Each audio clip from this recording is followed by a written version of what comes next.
लेकिन हवा ने परमेश्वर के वचन को विश्वास करने की जगह पर उसने सर्प की बात को सुन लिया और सर्प ने अपनी बुद्धि और ज्ञान को वहां पे पेश किया और बुद्धि से सबसे पहला प्रचार भाई प्रणाम कहते हैं कि हवा ने सर्प का प्रचार सुना। इससे पहले कि वो अपने पति का प्रचार सुनती आदम का, उसने सर्प का प्रचार सुना और सर्प ने उसे कहा बिल्कुल नहीं मरोगे। यहोवा ने कहा जिस दिन खाओगे उसी दिन मरोगे। और ये बात यहोवा ने आदम से कही थी, हवा से नहीं कही थी, लेकिन हवा आदम के अंदर थी तो हवा इस बात को जानती थी कि यहोवा ने क्या आज्ञा दी है। आमीन। और जब सर्प ने उसे कहा कि तुम नहीं मरोगे, उसने बुद्धि की बात को बताया और जब हवा ने सर्प की बातों पर यकीन किया तो वहां पर मौत आई। और आज तक एम्बुलेंस को हम सुनते हैं, आज तक बच्चे की मौत होती है, हम सब मर रहे क्योंकि एक जगह पर यहोवा के वचन पर मिलावट की गई, अविश्वास किया गया। क्या आप इस बात को समझ रहे हैं? अगर एक यहोवा के एक वचन पर अविश्वास करने के द्वारा मौत आ सकती है, कब्रें खुद रही है, हॉस्पिटल्स में लोग बीमार से पीड़ित है क्योंकि एक यहोवा के वचन पर अविश्वास किया गया। आमीन। और यदि आज वही मसीह की दुल्हन इस पृथ्वी पर है और वो परमेश्वर के इस समय के युग के लिए दिए हुए वचन, इस समय के नबी के द्वारा दिए हुए वचन पर अगर वो अविश्वास करती है या दूसरे शब्दों में कहेंगे तो बुद्धि की बातें उसमें मिलाती है, तो आप सोच सकते हैं कि कितनी आत्मिक मौत को वो लेकर आ सकता है। आमीन। क्योंकि परमेश्वर का वचन जैसा कहा गया है वैसे ही हमें प्रचार करना है। आमीन। और हमारे लिए इस युग के लिए परमेश्वर ने अपने भविष्यद्वक्ता को भेजा, मलाकी 4 के भविष्यद्वक्ता नबी को भेजा जो एलिया की आत्मा में अभिषेक होकर आए और उन्होंने परमेश्वर के मन की बातों को, परमेश्वर के गुप्त विचारों को, परमेश्वर के वचन की भेद भरी बातों को प्रकट किया। आमीन। और जब प्रकट किया हुआ है परमेश्वर का विचार ऑलरेडी प्रकट हो चुका है प्रकाशित 10:7 के जरिए, तो हमें केवल उसी को सुनना है। क्या आमीन कहेंगे? सादगी में, हालेलुया, साधारणता में। और परमेश्वर की पहचान क्या है? परमेश्वर इतना महान होने पर भी इतना सिंपल हो गया, इतना सिंपल हो गया। इसलिए ब्रदर ब्रैनम कहते यीशु मसीह मेरे लिए परमेश्वर क्यों है? क्योंकि वो परमेश्वर होने पर भी इतना सिंपल हो गया, इतना साधारण बन के आया कि उसको सर रखने के लिए जगह नहीं थी। आमीन। हमारे और आपके जन्म तो अच्छे हॉस्पिटल में होते हैं, वार्ड में होते हैं, लेकिन उसका जन्म कहाँ हुआ? आमीन। गौशाले में जन्म हुआ। जो फैसिलिटी हमको मिल रही उसको नहीं मिली उस दिन। आमीन। और परमेश्वर ने अपने सारे काम सादगी में किए हैं। 122 पैराग्राफ सारे काम सादगी में किए कि सादगी में ही इसे समझा जा सके। इसलिए तो मत्ती 11:25 में कहा कि हे परमेश्वर, स्वर्ग के परमेश्वर, मैं तेरा धन्यवाद करता हूं कि तूने इन बातों को ज्ञानी और समझदारों से छिपा रखा और बातों पर प्रकट किया है। आमीन। कि वो सादगी में की कि सादगी में ही समझा जा सके। यदि परमेश्वर को समझना है तो हमें ज्ञान और बुद्धि का सहारा लेने की आवश्यकता नहीं है, हमें केवल विश्वास की आवश्यकता है। आमीन। और इसलिए पहले थिस्सलुनी सबसे पहली पत्री जो संत पौलुस ने लिखी वो रोमी को नहीं है, ना वो इफिस की पत्री, वो पहला थिस्सलुनी की किताब है जो सबसे पहले संत पौलुस ने पत्र लिखी। और थिस्सलुनी की पत्री को, थिस्सलुनी की कलीसिया को जब पत्र लिख रहे थे उनको 3 बातों को बताया। 3 बातें, 3 मुखी जो बात है जो उनको अपने अंदर रखनी थी। और संत पौलुस ने कहा विश्वास, आशा और प्रेम। आमीन। विश्वास, आशा और प्रेम, इन 3 मुखी बातों को वचनबद्धता करके अपने अंदर समा रखो। आमीन।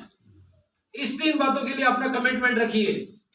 विश्वास के द्वारा हमारा उद्धार हुआ, प्रेम के द्वारा हम उसकी सेवा करते हैं दुल्हन के होने के नाते, और हमें आशा है कि वो एक दिन बादलों पर आने वाला है। आमीन। Hallelujah, hallelujah. विश्वास, आशा और प्रेम, ये तीनों की सबसे ज्यादा हमें आवश्यकता है। इसके अलावा और किसी बात की आवश्यकता नहीं है। इन बातों को आमीन परमेश्वर की आत्मा के गुणों से हमें भर के रहना है। और परमेश्वर सादगी में ही समझा जा सकता है। और परमेश्वर ने अपने आप को साधारणता में बनाए रखा, सादगी के साथ, ताकि साधारणता में समझा जाए। क्या हम आमीन कहेंगे? आमीन। हालेलुया। ताकि परमेश्वर साधारणता में समझा जाए। इसके अलावा मेरा विश्वास है उसने ईशाया 35 में कहा और क्या कहा, यदि मूर्ख भी हो तो भी इस राजमार्ग से नहीं भटकेगा। आमीन। क्या इस वचन पर हम विश्वास करते हैं? आमीन। यदि मूर्ख भी हो, और मूर्ख के पास कोई बुद्धि नहीं होती, कोई समझ नहीं होती, लेकिन अगर मूर्ख भी है तो भी इस राजमार्ग से नहीं भटकेगा जो मार्ग प्रभु ने दिया है। क्योंकि मार्ग कौन है? वो ईसा ने जो कहा था, इस बात का प्रकटीकरण यीशु मसीह के मुख से निकला है, मार्ग सत्य और जीवन में हूँ। आमीन। इसलिए जो उस मार्ग में है, दूसरे शब्दों में जो यीशु मसीह में है, वो कैसा भटकेगा? कैसे भटकेगा? जो यीशु मसीह में है, उस एकमात्र अद्वैत परमेश्वर को जानना ही अनंत जीवन है। क्या हमने परमेश्वर को जाना? हालेलुया। हमने संस्थागत विचारधारा को छोड़कर जब वो खुदा प्रकट हुआ एक भविष्यवक्ता में होकर, तब हमने परमेश्वर को जाना। जब मोहरें खुली तो हमने परमेश्वर को, जो भेदों में छिपा हुआ था, हमने परमेश्वर को जाना। हालेलुया। 123 में कहते हैं, और हम जानते हैं कि परमेश्वर इतना महान है जहां तक कि हम किसी महान चीज की आशा करते हैं और हम साधारण चीज पर चूक जाते हैं। आमीन। साधारण चीज पर चूक जाते हैं, हम सादगी पर ठोकर खाते हैं। आमीन। क्योंकि हम चमकने वाली, दमकने वाली चीजों को देखते हैं और सादगी पर ठोकर खाते हैं। हम उच्च शिक्षा वाले लोगों पर देखते हैं जो शास्त्री और फरीसी थे, और जो जंगल से आया हुआ जिसके बाल और दाढ़ी बढ़ी हुई है और जो ऐसे वस्त्र पहना हुआ है, उसकी सादगी पर हम ठोकर खा जाते हैं। आमीन। और इसी प्रकार से हम सादगी पर ठोकर खाने के द्वारा परमेश्वर पर चूक जाते हैं। आमीन। सादगी पर ठोकर खाने के जरिए हम परमेश्वर पर चूक जाते हैं। परमेश्वर इतना सादगी में है, इतना तक कि आज के दिन के सब दिनों के ज्ञानी, कि आज के दिन के और सब दिनों के ज्ञानी न चूक जाए, वो उसे लाखों मील से चूक जाते हैं। कितने? आसपास 10-20 मील की दूरी नहीं है। नबी कहते हैं लाखों मील से चूक जाते हैं इस दिन के ज्ञानी और सब दिनों के ज्ञानी परमेश्वर को लाखों मील से चूक जाते हैं, क्योंकि परमेश्वर सादगी में छिपा हुआ है। क्योंकि वे अपने ज्ञान में वे जानते हैं कि उस जैसा कुछ नहीं है इतना महान। बिल्कुल अपने ज्ञान से जानते हैं परमेश्वर इतना महान है।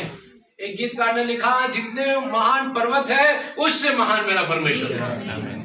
जितने महान महासागर है जिसकी गहराई नहीं नापी जा सकती है, और उस गहराई में कितने जीव जंतु अभी भी है, आज तक वैज्ञानिक उसका अंदाजा नहीं लगा सका।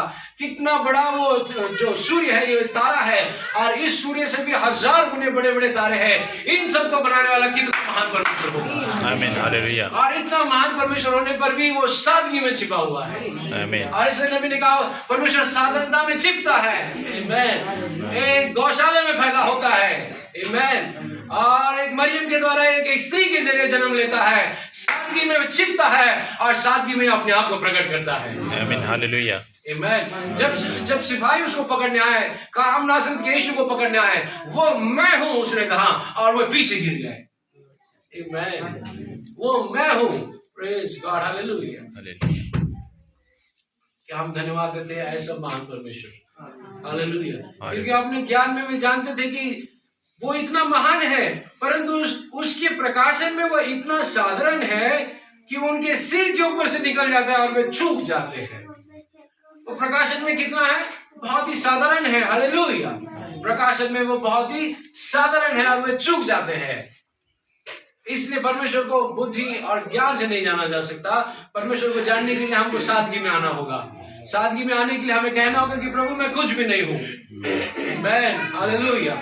हमें कहना होगा कि प्रभु मैं कुछ भी नहीं हूँ। और इसी बात के लिए संत पौलुस कहता है, परंतु मैं डरता हूँ।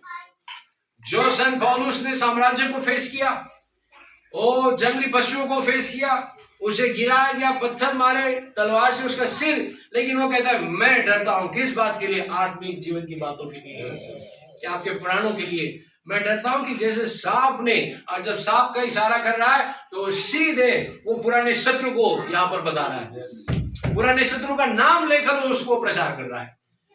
दूसरे कोरिन्थ की कलीसिया को मैं जब दूसरी बार खत लिख रहा है कि जैसे सांप ने, पुराने यीशु मसीह के शत्रु ने अपनी चतुराई से हवा को बहकाया, शैतान के पास चतुराई है और परमेश्वर के साथ पास सादगी है। आमीन। शैतान चतुराई को दिखा सकता है, लेकिन परमेश्वर अपने आप को सादगी में पेश करता है। इतना साधारण था कि उस समय का आधुनिक युग ने आसमान में देख लिया और कहा ये जो किसान प्रचारक है नूह जिसका नाम है, एकदम साधारण व्यक्ति है, ये जो कह रहा है इस पर हम भरोसा नहीं कर सकते, विश्वास करने लायक बात नहीं है। आसमान में आज तक कभी बारिश हुई नहीं और कभी इतना पानी हुआ नहीं और कभी ना होगा। और वे ज्ञानी थे और वे चुक गए, लेकिन परमेश्वर ने नूह जैसे साधारण किसान में अपने आप को प्रकट किया।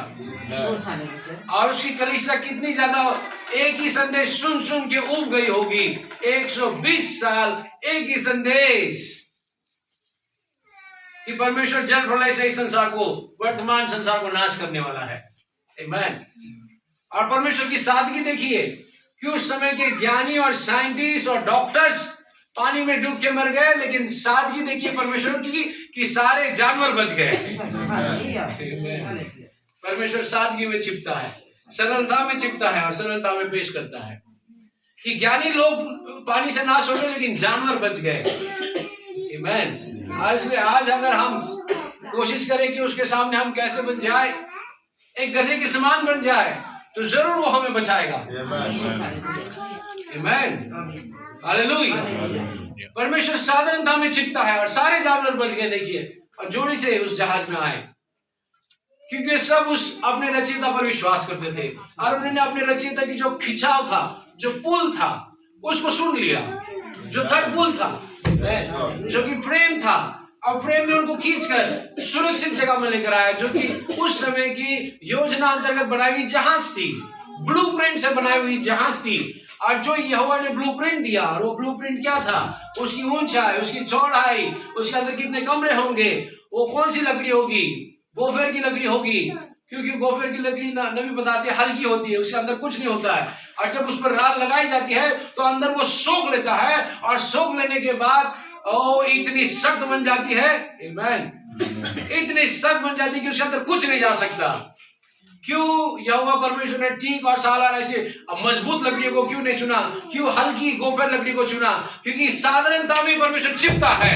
आमीन। और साधारणता में अपने आप को प्रकट करता है। गोफेर लकड़ी जिसको कि इस्तेमाल नहीं किया जा सकता, उस समय ठट्टा में उड़ा हुआ कि गोफेर लकड़ी इतनी हल्की लकड़ी है, इसका कैसे? लेकिन परमेश्वर की योजना थी कि इस पर मैं पवित्र आत्मा की राल लगाऊंगा, और जब पवित्र आत्मा का सील लग जाएगी इनके ऊपर, छुटकारे के दिन तक छाप लग जाएगी, तो इनके अंदर पानी प्रवेश नहीं कर पाएगा, संसारिक बातें अंदर घुस नहीं पाएगी, और ये सख्त हो जाएंगी।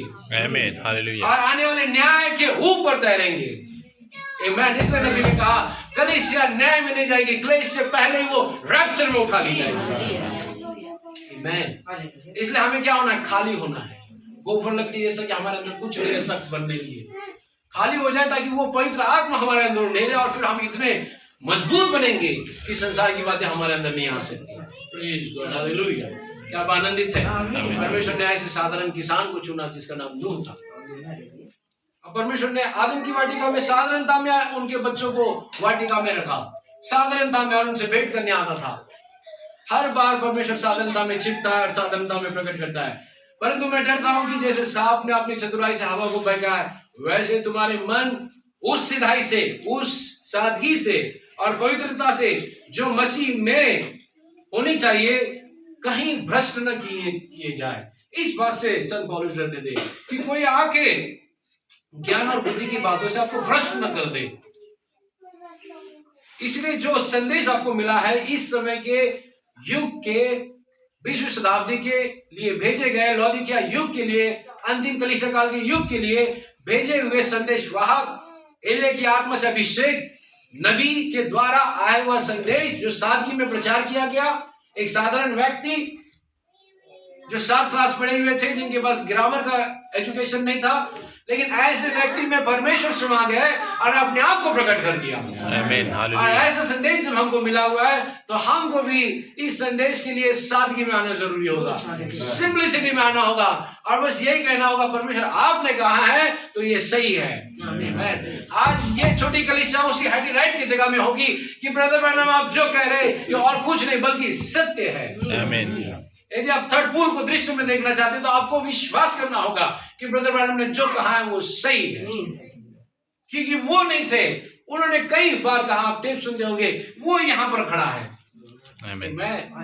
वो मेरी दाहिनी ओर खड़ा है, वो यहां पर खड़ा है। और वो जब वो खड़ा था, जब वो नीचे उतर कर आया, टेप में लोग, उस समय जो लोग खड़े थे सुन रहे थे, उन्होंने तो उसकी आवाज को सुना, उसकी उपस्थिति को देखा, और हम टेप में आज भी सुन सकते हैं। तो जब वो नीचे उतर आया और उसने बोला है, तो हमें कितना ज्यादा उस पर संदेश पर यकीन करना है। आमीन, हालेलुया।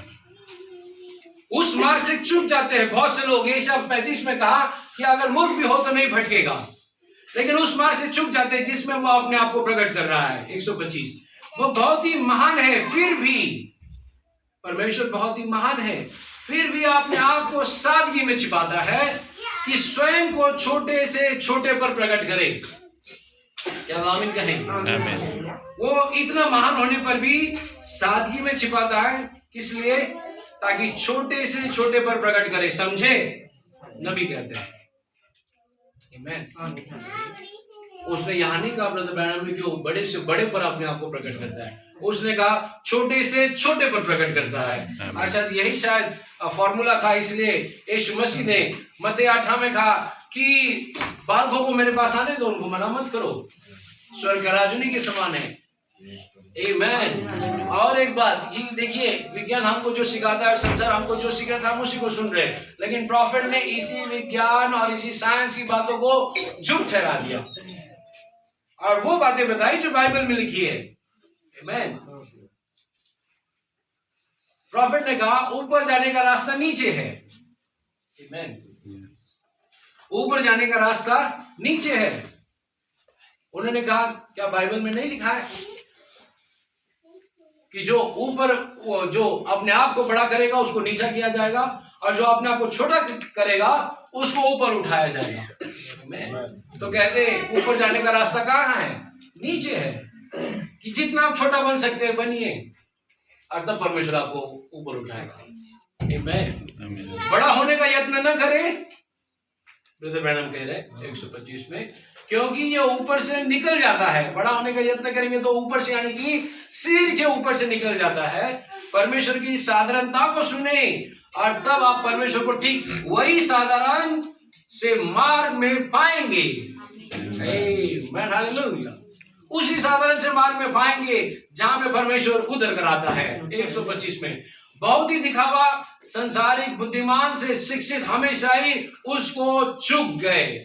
बहुत ही दिखावा, इसलिए आराधना में भी हमारा दिखावा नहीं होना चाहिए। आमीन। शादी में हमारी आराधना, बहुत से कलीसिया में देखिए ट्रम्पेट क्या ये तरह तरह के संगीत बजाते, लेकिन वो संगीत से किसी एक को भी आत्मा को छूता नहीं है। संगीत की आवाज में सिर्फ लय में होके गाएंगे और जैसे बाहर गए, जैसे आए थे वैसे बाहर चले जाते हैं, लेकिन अगर सादगी में है, आत्मा और सच्चाई से है, आमीन, तो वो लोगों के हृदय को बदलना चाहिए। आमीन।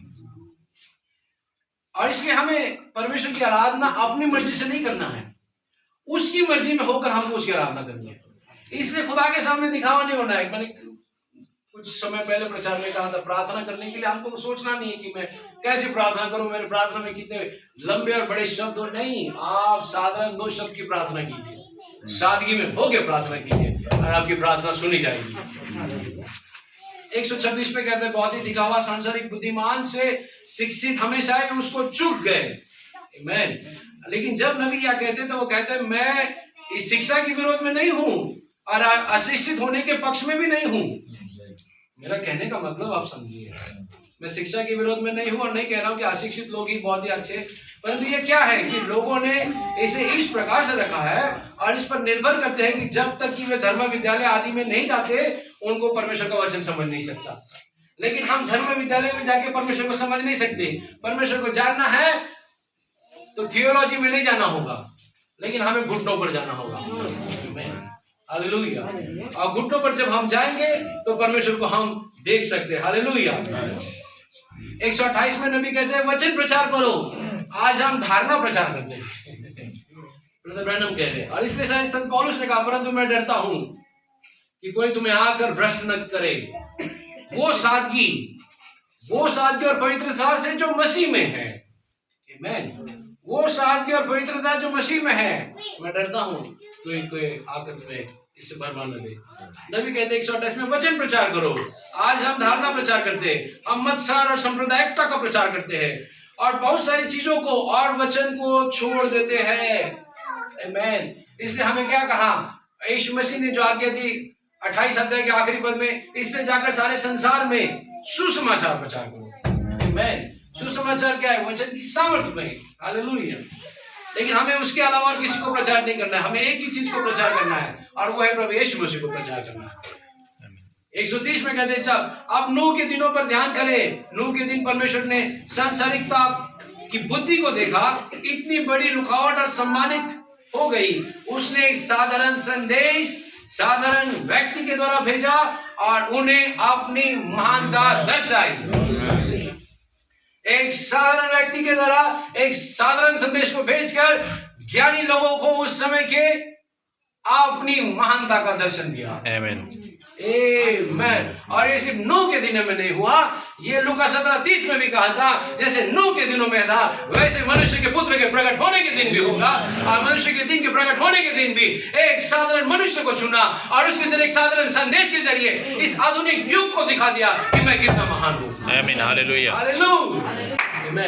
एक साधारण मनुष्य के द्वारा, जिसको कोई साइंस नहीं पता, जिसको कोई स्कूल का क्वालिफाइड ग्रेजुएशन नहीं पता, कोई ज्ञान नहीं है, कोई थियोलॉजी से नहीं आया है, लेकिन उस साधारण व्यक्ति के जरिए, एक साधारण मैसेज के जरिए इस आधुनिक युग को, जो सबसे ज्यादा ज्ञानी युग है, इसको भी अपनी महानता का दर्शन दिया। आमीन। और दिखा दिया कि मैं इस पात्र में होकर अपने आप को प्रकट कर रहा हूँ। आमीन। हालेलुया। क्या आनंदित है। हालेलुया। परमेश्वर सादगी में छिपता है और साधारणता में अपने आप को प्रकट करता है। मैंने 134 में, और इसलिए परमेश्वर उस दिन की महान व्यवस्था में होते हुए, इसलिए परमेश्वर उस दिन की महान व्यवस्था में होते हुए ढूंढ रहा था, उनकी व्यवस्था में संभवतः नहीं ढूंढ सका कि यह सही प्रकार के मनुष्य को ढूंढे, कि जब तक वह किसी अशिक्षित को ढूंढ, संभवतः वो किसान जिसका नाम नूह था। आमीन। किसको चुना? किसी वैज्ञानिक को नहीं, लेकिन एक किसान जिसका नाम नूह था, जो एक भेड़ चराने वाला था। हालेलुया। और आगे, और उसने उसे लोगों के लिए एक संदेश दिया।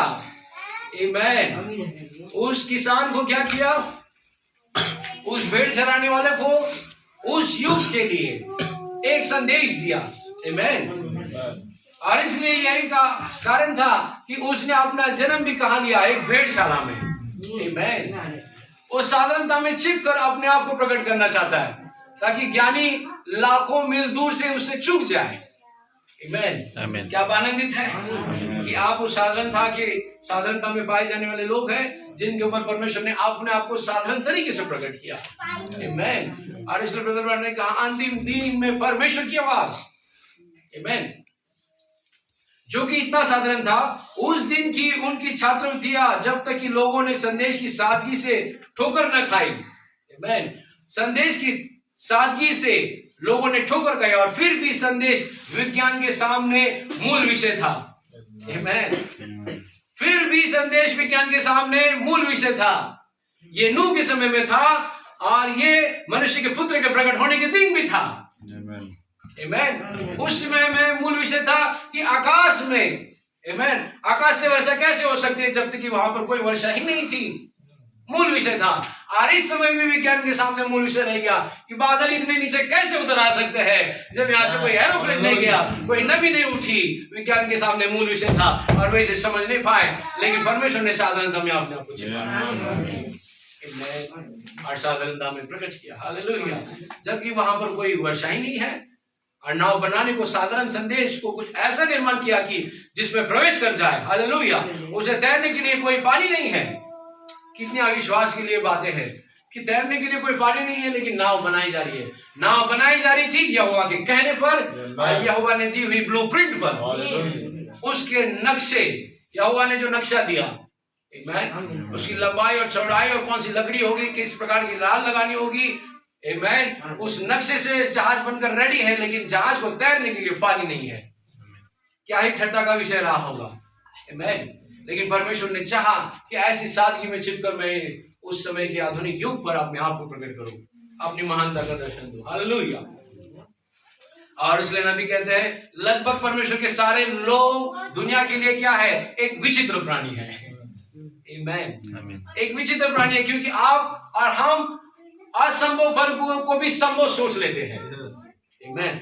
हम उन बातों को अब्राहम के समान जो दिखाई नहीं देती है उसे भी देखकर आमीन कहते हैं। आमीन। जो बातें दिखाई नहीं देती है उस पर भी हम यकीन कर लेते हैं। हालेलुया। हालेलुया। इसलिए हम लोगों के लिए एक विचित्र प्राणी है। आमीन।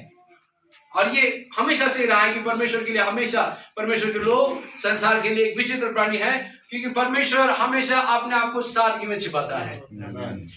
137। परंतु इस साधारण से चरवाहे ने इसका विश्वास किया, यदि परमेश्वर ने कहा है कि वर्षा होगी तो वर्षा होगी। नाव तैयार है, जहाज तैयार है, लेकिन जहाज को तैरने के लिए पानी नहीं है। लेकिन इस साधारण से किसान ने यकीन कर लिया, यहोवा ने कहा है, यदि परमेश्वर ने कहा वर्षा होगी तो वर्षा होगी। अगर परमेश्वर ने कहा मैं तुम्हें लेने के लिए आने वाला हूं तो वो लेने के लिए आएगा। हालेलुया। दुल्हन क्लेश से पहले उठा लिया जाएगी तो जाएगी। आमीन। ये आमीन है। हालेलुया। आमीन। हालेलुया। और इस पर विश्वास करने के लिए हमको साधारणता में आना होगा, बहुत ही साधारणता में। भविष्यद्वक्ता ने कहा है तो हमारे लिए आमीन है। हालेलुया। बिल्कुल वैसा ही जैसे नूह ने किया। इसलिए क्या आप नहीं देखते, जैसे कि नूह के दिनों में था वैसे मनुष्य के पुत्र के दिन के आने पर होगा। 139 में नबी कहते हैं नूह का समय भी आधुनिक युग था। प्रॉफिट कहते हैं कि उन्होंने ऐसे ऐसे पिरामिड उस समय बनाए थे जो कि इस समय के साइंटिस्ट भी कभी नहीं बना पाएंगे। अनोख के समय जो पिरामिड खड़े किए गए थे, और उस आधुनिक युग के सामने भी। इसलिए आप देख सकते कि बिल्कुल वैसा जैसे नूह के दिन में था, इसलिए लूका 17:30 में लिखा है, और जैसे सदोम के दिन में था, जैसे लूत के दिनों में था, वैसे मनुष्य के पुत्र के प्रकट होने के दिन भी होगा। वैसी स्थिति निर्माण होगी। कौन सी स्थिति निर्माण होगी? नूह के दिनों में क्या हो रहा था? लोग खा रहे थे, पी रहे थे, घर बना रहे थे, विवाह कर रहे थे, वही स्थिति होगी। लेकिन आत्मिक में अगर देखेंगे तो कौन सी स्थिति? कि वचन पर अविश्वास करने वाली पीढ़ी का जन्म होगा।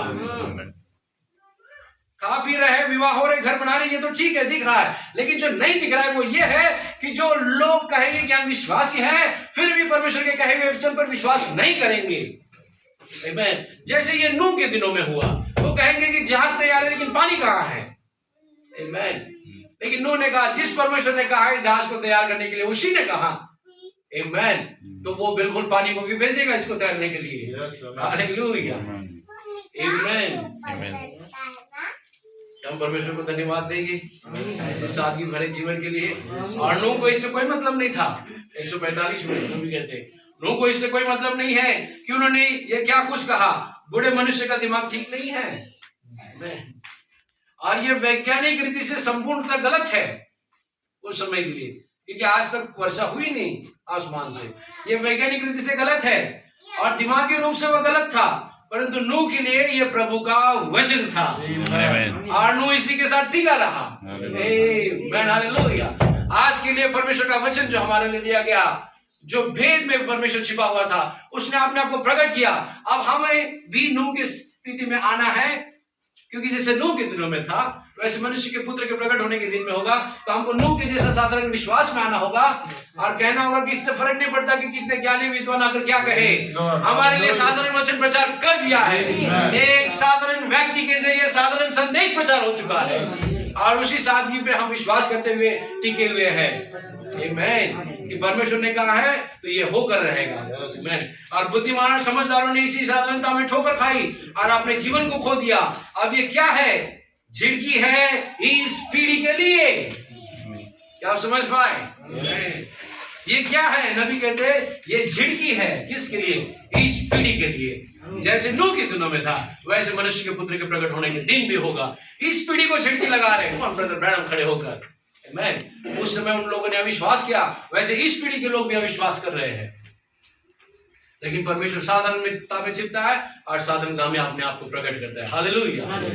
और इसलिए संत पौलुस कहते हैं, परंतु मैं डरता हूं कि जैसे सांप ने हवा को चतुराई से बहकाना, वैसे तुम्हारे मन उस सादगी और पवित्रता से जो मसीह यीशु में होनी चाहिए कहीं भ्रष्ट न किए जाए। और इसलिए हम प्रचार करते हैं पास्टर, एवेंजलिस्ट या जितने भी फाइवफोल्ड मिनिस्ट्री है उनका प्रचार सुनते हैं। एक सही प्रचारक परमेश्वर के वचन को प्रचार करेगा ताकि आपके मन भ्रष्ट ना हो जाए किसी की बुद्धि और ज्ञान की बातों से, लेकिन हमारा साधारण सादगी भरा विश्वास इसी पर हो कि परमेश्वर ने कहा है तो ये जरूर आमीन है। आमीन, हालेलुया। क्योंकि अंत के दिनों में क्या होगा, देखिए इस बातों को मार्क इसका 13 अध्याय 22 पद को हम पढ़ेंगे।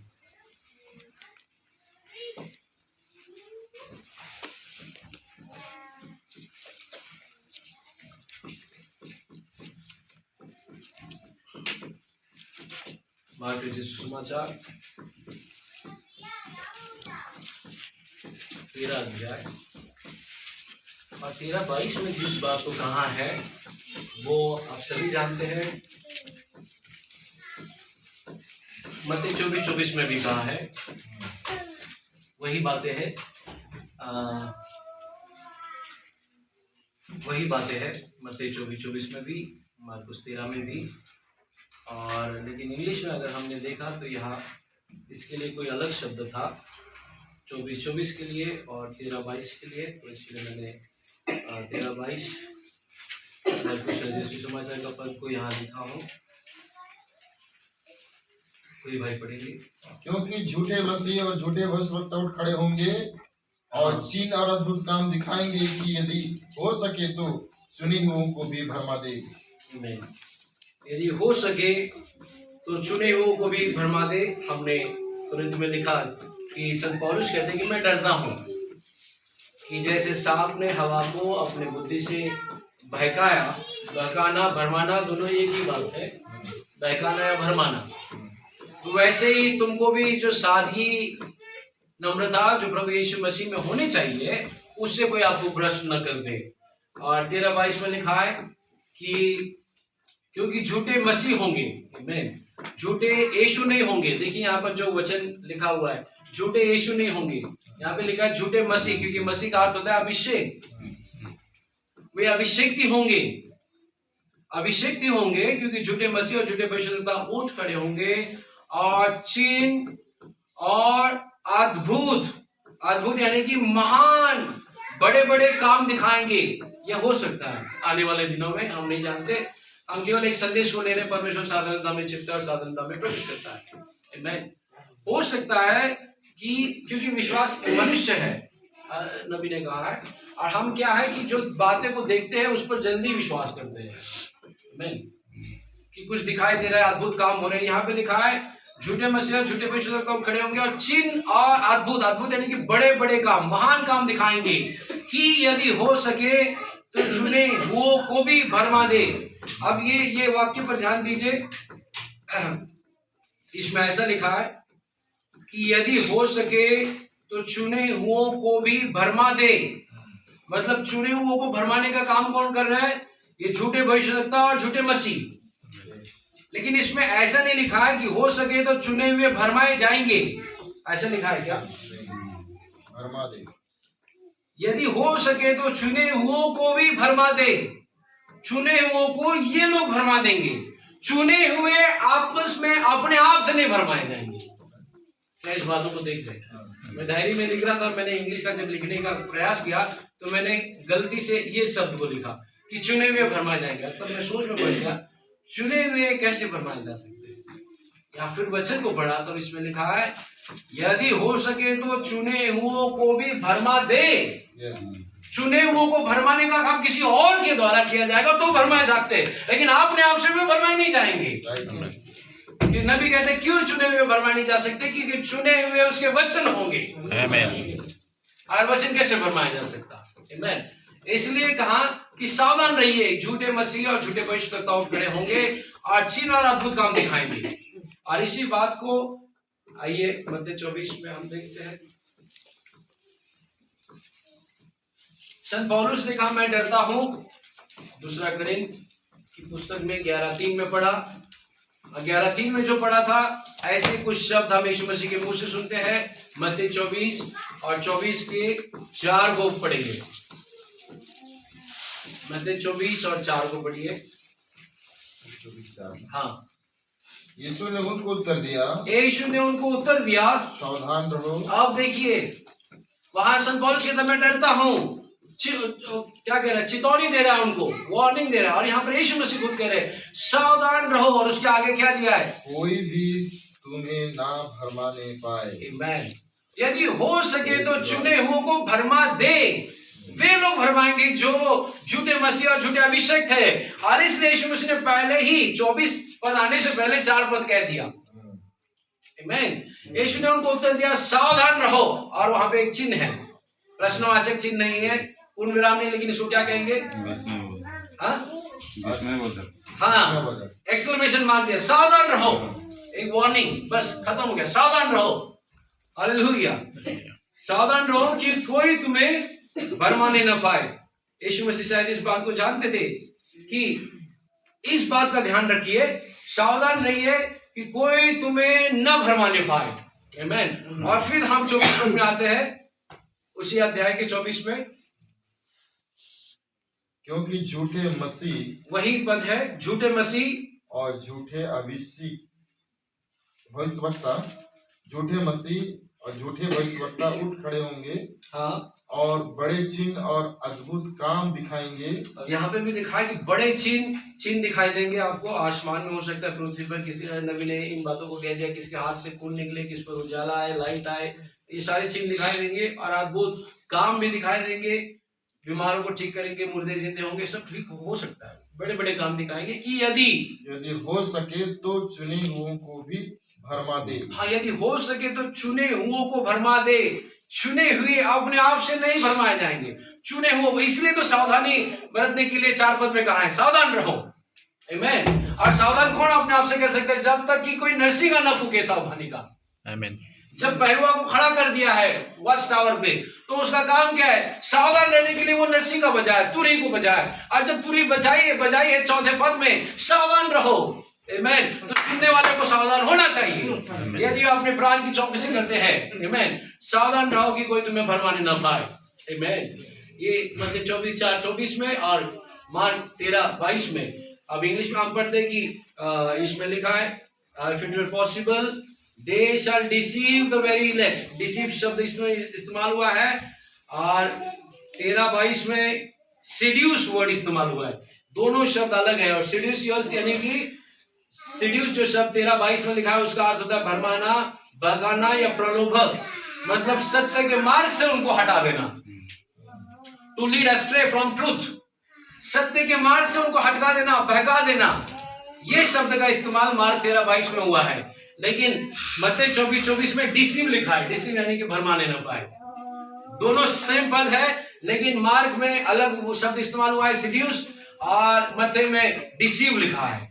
डिसीव करना यानी कि डिसीव भरमाना, जैसे कि हवा को सर्प ने फेंका, आमीन। और 13:22 में कहते हैं कि कोई तुम्हें सत्य के मार्ग से बहकाने न पाए, प्रलोभन देके, आमीन, हालेलुया। तो इस बात को हमको कितना ध्यानपूर्वक जानना है। नबी कहते कोई संदेह नहीं, उन दिनों में उनके पास बहुत सारे प्रचारक थे, आमीन। यीशु मसीह ने, और ये यीशु मसीह के शब्द है, मत्ती 24:24, झूठे भविष्यद्वक्ता और झूठे मसीह उठ खड़े होंगे, यदि हो सके तो चुने हुओं को भरमा दे। ये उनका कार्य होगा, आमीन। चुने हुए भरमाए नहीं जाएंगे अपने से, चुने हुओं को भरमा दिया जाएगा, भरमा दे लिखा है, आमीन। क्या आप समझ रहे इस बात को? कोई संदेह नहीं कि उन दिनों में उनके पास बहुत से प्रचारक थे, परंतु नूह परमेश्वर से प्रेरणा प्राप्त था, 147 पैराग्राफ। कई सारे प्रचारक हो सकते हैं, लेकिन एक ही था जो परमेश्वर से सीधे प्रेरणा प्राप्त था, और वो था नूह। और नूह देख सकता था और देखा कि क्या घटित होने के लिए तय था, और जानता था कि व्यभिचारी दुष्ट पीढ़ी जो इस प्रकार की है, परमेश्वर इस स्थिति नहीं रहने देगा, लेकिन इसे जल प्रलय से नाश करने वाला है। नूह ने देख लिया था, आमीन, हालेलुया। अगर नूह ने उस समय देख लिया था, तो जैसे नूह के दिनों में था, वैसे मनुष्य के पुत्र के प्रकट होने के दिन होगा। तो जब एक मनुष्य का पुत्र जो भविष्यद्वक्ता था जब प्रकट हुआ, तो उसने भी देख लिया कि छठी मोहर के तले क्या होने वाला है, आमीन। और छठी मोहर प्रकट होने के पहले, आमीन, महासंकट का काल आने से पहले, उसने बड़े बड़े विद्वान जो नबी को चैलेंज करते थे इस बात पर कि कलीसिया को पवित्र होने के लिए उसको क्लेश से गुजरना होगा, और नबी ने कहा मैं इस बात पर यकीन नहीं करता और मैं आपसे सहमत नहीं हूं, आमीन, कि क्लेश से पहले कलीसिया क्या है, ब्राइड रैप्चर में उठा ली जाएगी। कोई भी दूल्हा जो है अपनी दुल्हन को ऐसे परेशानी में होके अपने लिए दुल्हन नहीं बनाएगा। उसने तो पहले ही कलवरी क्रूस पर उस बातों को ले लिया और हमारे लिए रास्ता दे दिया। मैं कि क्लेश से पहले, छठी मोहर से पहले, और इसलिए ब्रदर ब्रानम ने इन बातों को देख लिया था। इसलिए हम आज क्या क्या कह सकते हैं? आज परंतु उस चीज को देखते हैं, एक आधुनिक सदोम और अमोरा। आमीन। देखिए, दुष्ट व्यभिचारी लोग अपनी छात्रवृत्ति में शानदार है, ज्ञान में शानदार है, वे परमेश्वर के प्रकटीकरण के साधारणता में उसके जीवन और उसके वचन पर ठोकर खा गए। वो अपने वचन को दिखा रहे हैं। क्या हो गए? वे ठोकर खा गए, परमेश्वर की साधारणता पर ठोकर खा गए। 149 में आप देखिए, ये बुद्धि ही थी जिसने पाप की गंदगी में गेंद को लुढ़काना आरंभ कर दिया। 149। आमीन। ये बुद्धि ही, क्या आप समझ पा रहे हैं मेरे साथ है? इन बातों को पकड़ने की कोशिश कीजिए। इसलिए मैंने कहा मैं टीचिंग के रूप में इस बातों को बता रहा हूं कि आप परमेश्वर की वचन की बातों को उसके आत्मा के जरिए पकड़ने का कोशिश कीजिए। इसलिए कि हम अंत समय के विश्वासी कहलाने जाने से ही रैप्चर में नहीं जाएंगे। आपको और मुझे मसीह को प्रकट करना होगा इस जीवन से। इस जीवन से हमको मसीह को प्रकट करना होगा। और जब मसीह को प्रकट करेंगे, मसीह के साथ जीवन जिएंगे, सारी बातों से ऊपर उसको प्राथमिकता देंगे, हम रैप्चर में जाने के लिए तैयार है, ऐसा हम कह सकते हैं। आप कहेंगे नहीं, परमेश्वर ने हमारे लिए सब काम किया, हमको कोई काम करने की जरूरत नहीं। तो रोमी का 12 अध्याय संत पौलुस नहीं लिखता कि हे मेरे भाइयों, मैं तुम्हें परमेश्वर की दया स्मरण दिलाकर इस बात को चेतावनी देता हूं कि अपने शरीरों को परमेश्वर के लिए जीवित और भावता हुआ बलिदान करके चढ़ाओ। और यही परमेश्वर की आत्मिक इच्छा है। क्यों अपने शरीरों को बलिदान करके चढ़ाने के लिए कहा है संत पौलुस ने रोमी 12 में? इस बात पर ध्यान दीजिएगा। कलीसिया में आने से हम विश्वासी नहीं कहलाते। बाइबल हमको मिली है, मैसेज बुक मिले, इसलिए हम अंतिम समय के विश्वासी नहीं कहलाते। अंतिम समय का संदेश हमारे अंदर जीना चाहिए, जीवंत होना चाहिए। और जीवंत होने के लिए, वचनों को जीवंत करने के लिए परमेश्वर ने अपनी आत्मा को भेजा। यीशु मसीह का प्रकाशित वाक्य इसमें कलीसिया काल की व्याख्या मैंने भी बता दी थी। वचन को जीवंत करने के लिए उसने अपनी आत्मा को भेजा और उसकी आत्मा के जरिए वचन जिंदा हो गए। आमीन। उसी प्रकार से ये वचन हमारे अंदर जीवित होने चाहिए। हालेलुया। आमीन। और आप देखते हैं कि बुद्धि ही थी जिसने पाप की गंदगी की गेंद को लुढ़काना आरंभ कर दिया। आरंभ में क्या? आरंभ में क्योंकि जब शैतान हवा से मिला, जो संत पौलुस जिसका जिक्र कर रहे थे, उस बात को ब्रदर ब्रानम बता रहे। आरंभ में क्योंकि जब शैतान हवा से मिला, हवा बुद्धि की खोज में थी।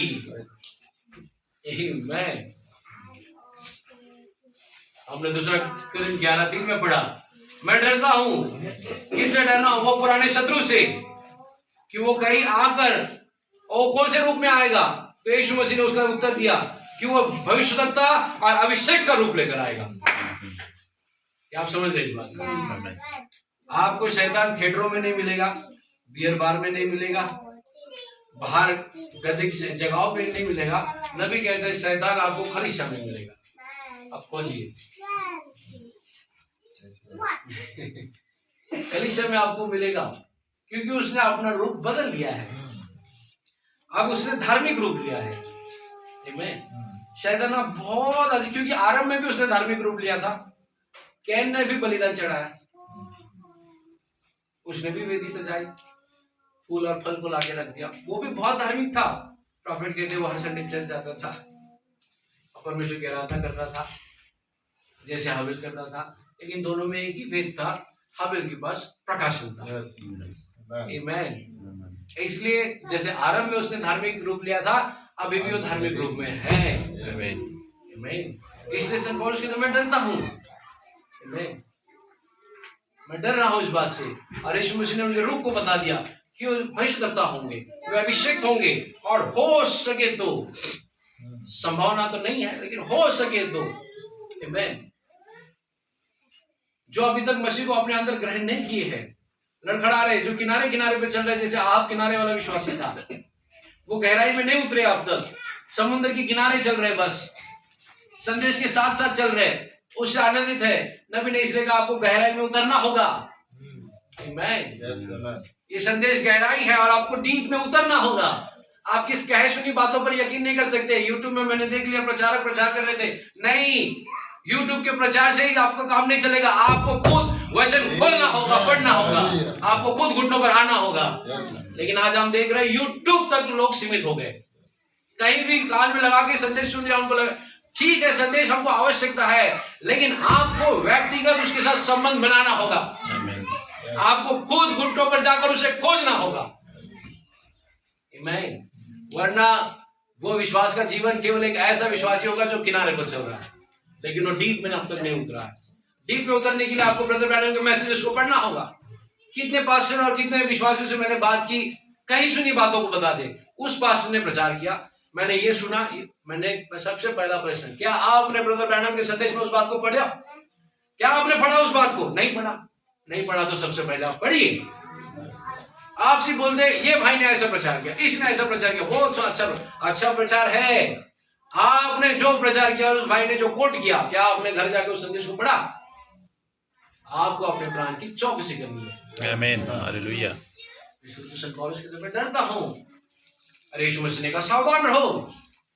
और एक जगह पे वचन कहा ध्यान दो कि तुम किस प्रकार से सुनते हो। लुका में है, ध्यान दो कि तुम किस प्रकार से सुनते हो, क्योंकि सुनने से विश्वास आता है और सुनना परमेश्वर के वचन से होना है। आमीन। इसलिए ध्यान दो कि तुम कैसे सुनते हो। हालेलुया। ये मैंने शिवरी में प्रचार किया है। अब देखिए ये बुद्धि ही थी जिसने पाप की गंदगी में गेंद को लुढ़काना आरंभ कर दिया। आरंभ में, क्योंकि जब शैतान हवा से मिला, हवा बुद्धि की खोज में थी और शैतान ने उसे यह दिया जिसकी खोज में थी, उस चीज को दिया, और बुद्धि वचन के विरोध में है। ब्रदर ब्रैनम कहते हैं आपके नबी। मैं किसी से आमीन नहीं सुन रहा हूं। आमीन। ब्रदर ब्रैनम ने कहा है बुद्धि वचन के विरोध में है, और हम बुद्धि नहीं मांगते, हम विश्वास मांगते हैं। आमीन, हालेलुया। Praise God, hallelujah. हमारी मांग क्या होनी चाहिए प्रार्थना में? प्रभु हमें और विश्वास दे कि इस वचन पर केवल हम विश्वास कर सके। हालेलुया। हम बुद्धि नहीं मांगते, हम विश्वास मांगते हैं, जिसके लिए हम पहले से ही हमारे लिए कहा गया है। आमीन। वो विश्वास जो यहूदा की पहला अध्याय के 3 में लिखा है, वो विश्वास जो एक ही बार संतों और भविष्यद्वक्ता को दिया था। आमीन। वो विश्वास के लिए मांगिए। और इसलिए वो विश्वास यहूदा ने अपनी पत्री में 1 ही अध्याय में लिखा था, उस विश्वास के लिए यत्न करो जो एक ही बार परमेश्वर के पवित्र संतों को सौंप दिया था। इसलिए परमेश्वर ने मलाकी 4 के नबी को भेजा, और उसने क्या किया? पुत्र के विश्वास को फिर से पिताओं की ओर फेर दिया। पुत्र के मन को पिताओं की ओर फेर दिया, ताकि वही विश्वास हमारा और रहे जो हमारे पितरों का था। आमीन। जो भविष्यद्वक्ताओं का था, जो पेंटिकोस्ट के दिन में था। हालेलुया। और इसलिए जब गेहूं बोते हैं, प्रॉफिट कहते हैं, तो हम किसकी राह देखते हैं? उसके बाद जो डंडल आता है, पत्ती आती है, उसकी हम राह नहीं देख रहे होते। उससे किसान आनंदित नहीं होता है कि अरे पत्ती लग गई गेहूं में, मैं आनंदित। नहीं, वो तो उसकी इंतजार कर रहा है, जो मैंने नीचे जमीन में बोया वही अंत में मुझे दिखना है। आमीन, हालेलुया। और जो पेंटिकोस्ट के दिन में जो बोया था, वही आत्मा, वही विश्वास की राह देख रहे थे, और अंत में क्या हुआ? प्रॉफिट कहते हैं वही विश्वास है। आमीन। जो एक समय संतों को सौंप दिया था। आमीन। अब जब अंत में गेहूं लग गया है, इसलिए मैं बार बार कहता हूं, जब गेहूं लग गया है और वो अभी सिर्फ पुत्र के उजाले में परिपक्वता में आ रहा है, तो आप उस गेहूं आने के बाद आप और कौन सा नया फल उसमें लगाना चाहते हैं? जिसने लगाया उसने यही चाहा कि जो वो अंदर बोया था वही मुझे दिखाई दे। बस जब दिखाई दिया, जो बोया था वो दिखाई दिया, मैं उसको भंडार में इकट्ठा करने वाला। उसके बाद और कौन सी चीज आप ले आ सकते हैं? पत्ता, डंठल, जितनी भी सारी चीजें थे वो नीचे थी। अंत में क्या दिखाई दिया? गेहूं दिखाई दिया। और गेहूं को परिपक्वता में लाने के लिए पुत्र का उजाला नीचे उतर कर आया 1963 में, और मनुष्य का पुत्र है। और इसलिए नबी ने कहा उस पुत्र के उजाले में उस फल को रखिए, ताकि वो परिपक्व हो जाए, मैच्योर्ड हो जाए। आपको क्या करना है? जो संदेश को आप सुनते हैं उसको इस पुत्र के उजाले में, इस संदेश को इस मसीह के सामने रखिए, ताकि आप मैच्योर्ड बन सके। और ऐसे मैच्योर बने कि कोई डॉक्ट्रिन से यहाँ वहां आने वाली आंधी तूफान से आप ना हिले, इनको नहीं ना खाए, लेकिन आपका लंगर मसीह यीशु की चट्टान पर मजबूत बना रहे हैं। आमीन। कि आने वाले दिनों में हो सकता है, प्रकाशित 10:7 में नबी ने लौदीकिया कलीसिया काल में पहले कह दिया, कि परंतु 7वें दूत के शब्द देने की दिनों में जब वह शब्द पर हम ज्यादा ध्यान नहीं देते, लेकिन नबी ने बता दिया वह है, यानी कि पुरुष होना चाहिए। कल को कोई स्त्री बोलेगी मैं प्रकाशित 10:7 हूं, और उसके पीछे चलने वाले भी होंगे। इसमें आप ताजुब मत कीजिए, कोई भी सिद्धांत आएगा तो उसके अनुयायी भी होंगे। अब हम क्या सुन रहे चीन से कि कौन सा ब्रदर आपके पास आए थे, यीशु मसीह क्या है, स्त्री है, स्त्री के रूप में यीशु मसीह है। कहां पे शिक्षा, ऐसी ऐसी शिक्षा आएगी और उनके अनुयायी भी होंगे। लेकिन आप अगर वो फल है तो आपको इस पुत्र के उजाले में बैठना है ताकि आप मैच्योर हो सके। आमीन। और मैच्योर होने के लिए आपको कुछ वक्त बिताना पड़ेगा। आमीन। सिर्फ संडे को संदेश सुन के आप मैच्योर नहीं बनेंगे। ध्यान दीजिए, आप मुझे कई लोग गलत बोल सकते हैं इस बात के लिए। मैं कह रहा हूं, मेरा कहने का तात्पर्य है कि सिर्फ संडे के 1-1.5 घंटे और 2 घंटे के संदेश में जिसमें आप उब जाते हैं, 2.5 घंटा कर दूं तो बोर हो जाएंगे, उठना आराम हो जाएगा। इस संदेश पर आपका अनंत जीवन निर्भर नहीं हो सकता। आपका अनंत जीवन के लिए आपको खुद समय देना होगा। घर पर टेप सुनने होंगे, ब्रदर आनंद के मैसेज सुनने होंगे, पढ़ने होंगे, प्रार्थना करनी होगी, बाइबल पढ़ना होगा। उस पर आपका अनंत जीवन टिका हुआ है। ये तो सिर्फ हम आपको प्रोत्साहित कर रहे हैं। 2 घंटे में आपको क्या बताएंगे? हम तो एनकरेज कर रहे हैं। किसके और? इसकी ओर एनकरेज कर रहे हैं। बस इतना ही कर रहे हैं। हमारे पास नया कुछ नहीं देने के लिए। लेकिन जब आप अपने घुटनों पर जाके कुछ बाइबल पढ़ेंगे, प्रार्थना करेंगे, परमेश्वर की आत्मा आपसे बातें करेगी। आमीन, हालेलुया। हम केवल आपको एनकरेज कर रहे हैं यहाँ पर, और कुछ नई चीजों को नहीं बता रहे। अब संदेश बहुत ही साधारण था कि बुद्धिमान विश्वास करने के लिए अधिक बुद्धिमान थे। इस साधारण विश्वास संदेश पर विश्वास करने के लिए अधिक बुद्धिमान थे कि साधारण संदेश का विश्वास कर सके। परमेश्वर ने इसे सच्चाई से साधारण बनाया। तेज और बुद्धिमान इसे देखने में चूक गए क्योंकि उन्होंने पहले ही चश्मे लगा रखे थे। और किसी मस्त सिद्धांत का चश्मा लगा के देखेंगे तो बाइबल में आपको एक नजर नहीं आएगा। इसलिए सारे चश्मे को उतारना है और हमें ध्यान से देखना है कि परमेश्वर कौन है जो मुझसे बातें कर रहा है, क्योंकि बहुत ही साधारण था। भाई, इसी ने परमेश्वर की महानता को महान बनाया। ये वाक्य मुझे बहुत अच्छा लगता है। ये 150 में लिखा है, 150 पैराग्राफ में। सबसे महत्वपूर्ण इस बात को लगता है। और नबी भाई, इस शब्द का अर्थ भाई, इसी ने परमेश्वर की महानता को महान बनाया क्योंकि महान होने के नाते वो स्वयं को सादगी में बना सकता था। हालेलुया। इसी बात ने परमेश्वर को महान बनाया है। 150 नंबर पैराग्राफ में आखिरी के 2 लाइन। आमीन, हालेलुया। मैं आप लोग के लिए फिर से पढ़ता हूं ताकि हम लास्ट एक लाइन को पकड़ने पाए। 150 पैराग्राफ में, फिर लोग इसमें चूक गए जैसा कि ये आज इसमें चूकते हैं। उन्हों के दिनों में चूक गए और ये करते हैं वही चीज, वे उन्हीं चीजों को करते हैं। यही कारण है कि वे चूक गए क्योंकि इस पर विश्वास करने के लिए वे बहुत ही बुद्धिमान थे। इस साधारण वचन पर विश्वास करने के लिए, समझे? अब संदेश बहुत ही साधारण था कि बुद्धिमान विश्वास करने के लिए अधिक बुद्धिमान थे कि इस साधारण संदेश को विश्वास कर सके। परमेश्वर ने इसे सच्चाई में साधारण बनाया। तेज और बुद्धिमान इसे देखने में चूक गए क्योंकि ये बहुत ही साधारण था। भाई, इसी ने परमेश्वर की महानता को महान बनाया। आमीन। इसी बात ने परमेश्वर की महानता को महान बनाया क्योंकि वो महान होने पर भी वो स्वयं को सादगी में बना सकता था। आमीन। वो महान होने पर भी एक भेड़शाला में जन्म ले सकता था। वो महान होने पर भी आपके लिए पापी बन गया। पापी नहीं, पाप बन गया। संत पौलुस बताते, वो पाप बन गया ताकि आपको अपनी धार्मिकता दे सके। वो महान होने पर भी एक साधारण सा व्यक्ति बनकर आया। आमीन। वो महान होने पर भी उसको रोमी साम्राज्य ने उठाकर क्रूस पर चढ़ाया। इससे पहले कि रोमी साम्राज्य क्रूस पर चढ़ा था, भविष्यवक्ता बताते उस दिनों में वचन को किसने क्रूस पर चढ़ाया? उस दिनों वचन को कलीसिया ने क्रूस पर चढ़ाया। आमीन। कलीसिया ने उस प्रकट वचन को क्रूस पर चढ़ाया। उस दिन कलीसिया ने उस प्रकट वचन की मौत की, उसका जीवन ले लिया, उस पर इल्जाम लगाया, उसे क्रूस पर चढ़ाया। किसने? पापी लोगों ने नहीं, उस समय के धर्म के शास्त्री और फरीसी लोगों ने उस समय के वचन को क्रूस पर चढ़ाया। अगर ये उस समय हुआ तो इस समय भी होगा। वचन को क्रूस पर चढ़ाने के लिए बाहर के लोग नहीं होंगे, ये वचन को जानने वाले होंगे जो वचन को क्रूस पर चढ़ाएंगे। और इसलिए प्रॉफिट ने कहा, मैं अभियोग लगाता हूं इस पीढ़ी पर, क्योंकि इन्होंने उसी यीशु को जो 2000 साल में क्रूस पर चढ़ाया गया था फिर से क्रूस पर चढ़ाया है। आप पढ़ लीजिए संदेश। आमीन। परमेश्वर महान इसलिए है, समाप्त करने करो, क्योंकि इतना महान होने पर भी हमारे लिए साधारण बना। हालेलुया। और इसी पर लोग ठोकर खाते हैं। आमीन। हम समाप्त करने करो। Praise God. आज मनुष्य ये दिखा रहा है कि वे परमेश्वर के नहीं है, वे महान है और अधिक महान होने का यत्न कर रहे हैं। ज्ञानवान ज्ञानी होते जा रहा है, बुद्धिमान और बुद्धि को खोज रहा है, स्वयं को महान दिखाते और बड़े बिशप, डॉक्टर, पवित्र पोप, पास्टर, बड़ा इवेंजलिस्ट, बड़े इवेंजलिस्ट पर स्टार प्रचारक, स्टार ये स्टार वो, सब में स्टार लगे, लेकिन अपने अंदर अभी तक स्टार नहीं है। और इस समय का जो स्टार है उसको भी अब तक पहचाने नहीं है, लेकिन फिर भी अपने आप को कहते हैं स्टार प्रचारक है, बहुत बड़ा प्रचारक है। लेकिन इस समय जो स्टार आया उसको तो अभी तक नहीं जाना इन्होंने। इस समय का एक तारा था जो 7वें कलीसिया का युग का नबी था, जो आया और उसने रोशनी दी, और वो रोशनी कहाँ लेके आए आपको? वहीं लेके आए जहां पर वचन था। हालेलुया। बड़े बिशप, डॉक्टर या पवित्र पोप हर चीज अपने आप को कुछ बनाते हैं जो कि वास्तव में नहीं है, लेकिन कुछ बनाने का प्रयत्न करते हैं कि मैं कुछ हूं। अच्छे वस्त्र पहनने से, अच्छी जगह में बैठने से नीचे नहीं बैठना चाहते, उनके लिए सम्मान चाहिए, उनके लिए अच्छी जगह चाहिए।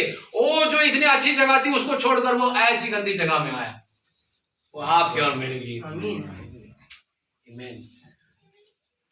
हर चीज अपने को कुछ बनाते हैं जो कि वास्तव में है नहीं, और परमेश्वर महान होने के नाते अपने आप को नीचा करके साधारणता में आ गया। सादगी महानता है। आमीन। यही मेरा आज का विषय है, सादगी महानता है। आमीन। और सादगी परमेश्वर है। हालेलुया। और हमें उसी में आना है। Praise God. हालेलुया। परमेश्वर महान होने पर भी इतना साधारण हुआ, और जो हम उसके हाथों में है। आमीन। अंतिम दिनों में जो परमेश्वर ने अपनी आवाज को हमारे लिए दिया है, जैसे भाई सॉन्ग रीडिंग के समय बता रहे थे कि जिस नबी को दिया है, हमें आवश्यकता है कि उस नबी की आवाज को सुने। हालेलुया। हालेलुया। और अगर हमने उसकी आवाज को सुना है, उसमें है, मैं 10 मिनट में समाप्त कर रहा हूँ, आप कुछ वचन को पढ़ेंगे तो हमें कोई भी ये बात निश्चित है जो एशिया 35 में कही थी कि मूर्ख भी हो तो उस रास्ते से नहीं भटकेगा, क्योंकि रास्ता स्वयं मसीह है। आमीन। हालेलुया। यूहन्ना 10 में आप जी में 10 27-28 को पढ़िए।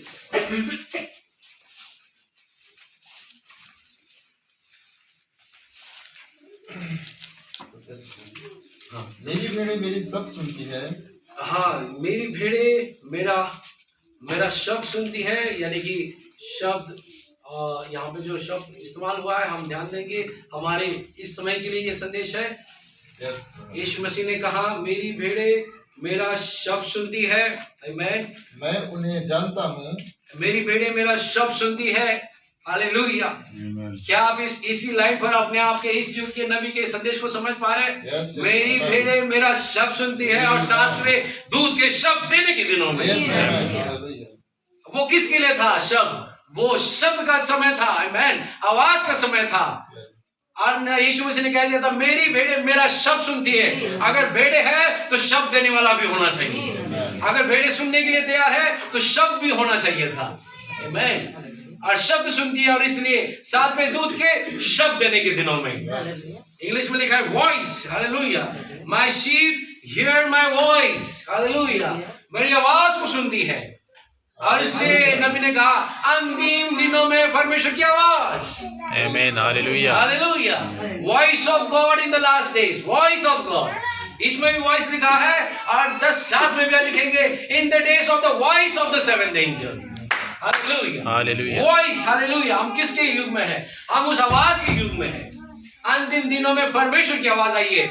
तो मेरी भेड़ें मेरा शब्द सुनती है। दूसरे शब्दों में परमेश्वर की भेड़ परमेश्वर की आवाज को सुनती है। क्या हम आमीन कहेंगे? आमीन। हालेलुया। परमेश्वर की भेड़ें परमेश्वर की आवाज को सुनती है, और अंतिम दिन में जब परमेश्वर की भेड़ें थी आप और हम, तो परमेश्वर की आवाज को होना चाहिए था।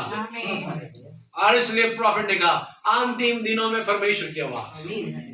और आगे ब्रदर, मेरा शब्द सुनती है। मैं उन्हें जानता हूँ। हाँ, अब ये भेड़ें अजनबी नहीं है, मैं उन्हें जानता हूँ। कब से जानता हूँ? इफिसी 1:4 से।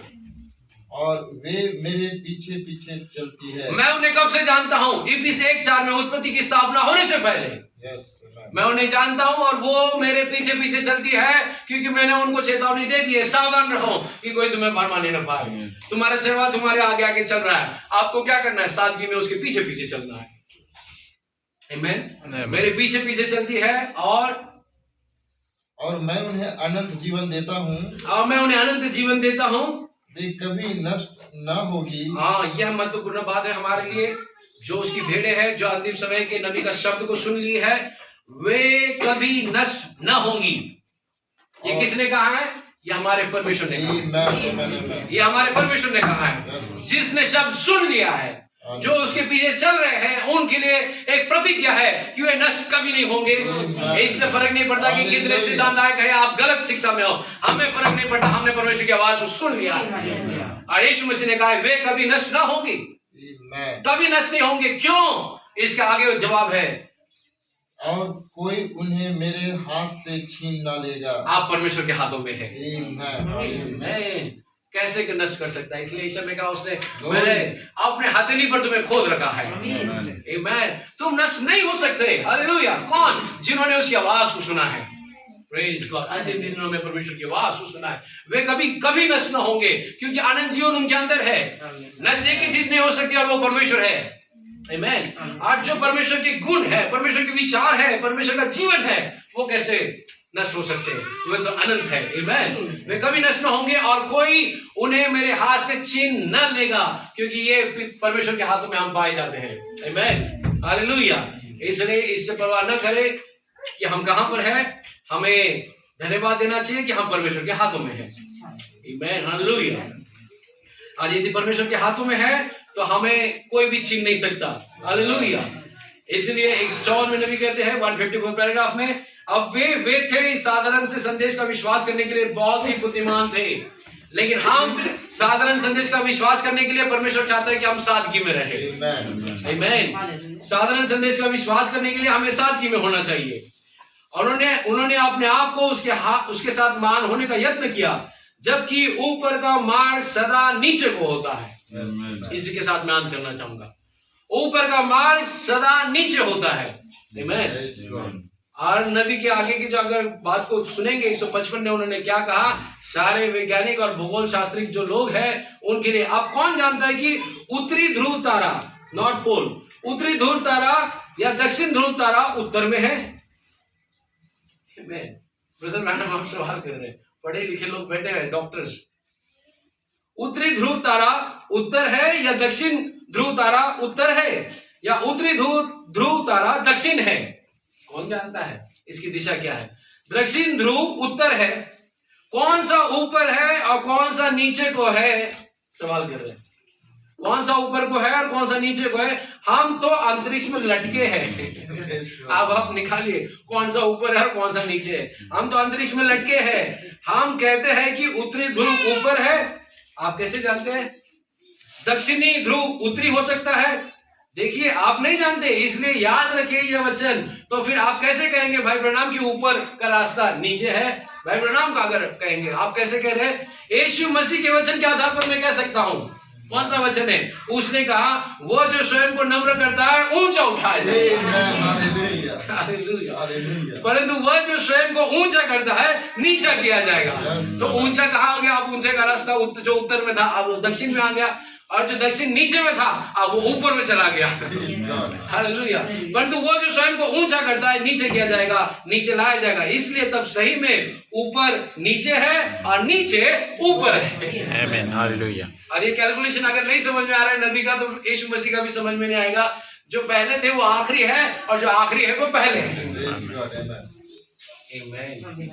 ये थे साधारण व्यक्ति परमेश्वर और से भेजे हुए साधारण संदेश के साथ। कि अब ज्ञानी लोग इसमें लड़खड़ा जाएंगे, इसमें कहेंगे ब्रदर ब्रैनम ने क्या कहा है, लेकिन साधारण लोग, हम लोग सिर्फ आमीन कहेंगे, आगे बढ़ जाएंगे। आमीन। हालेलुया। हालेलुया। हम जैसे साधारण का ब्रदर ब्रैनम ने कहा है, ये आमीन है। आमीन है। परमेश्वर इसे सही करने के लिए बिल्कुल कुछ भी कर सकता है। परमेश्वर इससे ब्रदर ब्रैनम के मुख से निकली हुई बातों को सही करने के लिए, अगर जो उत्तरी ध्रुव तारा उत्तर में, तो प्रभु उसको दक्षिण में भी लेके आएगा, इसी बात को दिखाने के लिए कि ब्रदर ब्रैनम के द्वारा कहा है तो ये सही है। आमीन। हालेलुया। और सारे बुक्स पे क्या होंगे? चेंज होंगे, किताबों में भी चेंज होंगे। साइंस अपने बातों पे कितना दिन तक लटके रहता है? थोड़ी साल बीतने के बाद जो पिछला ने कहा था आगे वाला आकर नई स्टडी प्रदान करता है और फिर वो चेंज हो जाता है। पहले किसी ने साइंटिस्ट ने कहा नहीं सूर्य घूमता है पृथ्वी के आगे, और उसी स्टडी चल रही थी। फिर दूसरे साइंटिस्ट ने कहा नहीं सूर्य एक स्थान में पृथ्वी घूमती है, स्टडी चेंज हो गई। विज्ञान स्थिर नहीं है, परमेश्वर का वचन स्थिर है। हालेलुया। परमेश्वर का वचन अटल है। प्रभु आप सबको बहुत आशीष दे। प्रभु अपने आप को साथ में Praise God. Hallelujah. साथ में प्रकट करता है।